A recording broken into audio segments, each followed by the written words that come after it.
అయితే కళ్యాణ్ వీకెండ్ ఎపిసోడ్లో finale episode. Kalyan అయితే మనకు తెలిసిందే, Bigg Boss season 9 winner and captain Kalyan అని చెప్పి మనందరం పిలుస్తున్నాం. అండ్ ఇలాంటి కెప్టెన్ కళ్యాణ్ విన్నర్ అయినప్పటికి కూడా ఒక చిన్న గిల్ట్ అనేది అందరిలోనూ సామాన్యంగా ఉంటుంది.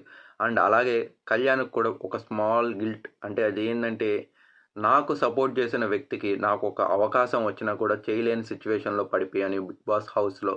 అండ్ ఈ అటాచ్మెంట్స్ వల్ల నేను ఒకరికి ఎంత సపోర్ట్గా ఉండాలి అనుకున్నానో, అదే రకంగా ఆపోజిట్లో కూడా నాకు దగ్గరగా ఉన్న పర్సన్, అంటే తనూజ నాకు దగ్గరగా ఉన్నప్పుడు, లేదా తనూజకి నేను సపోర్ట్ చేయాలనుకున్నప్పుడు, లేకపోతే ఇమాన్యుయల్ గారికి సపోర్ట్ చేయాలనుకున్నప్పుడు, ఇలాంటి సిచ్యువేషన్స్లో బర్నీ గారు నాకు ఆపోజిట్గా ఉన్న టైం నేను ఎప్పుడు కూడా ఆయనకి సపోర్ట్ చేయలేదు. ఇదొక స్మాల్ గిల్ట్ అని చెప్పి బర్నీ గారిని రిక్వెస్టెడ్గా సారీ అని చెప్పి అడిగారు. అండ్ బర్నీ గారు కూడా యాక్సెప్ట్ చేశారు.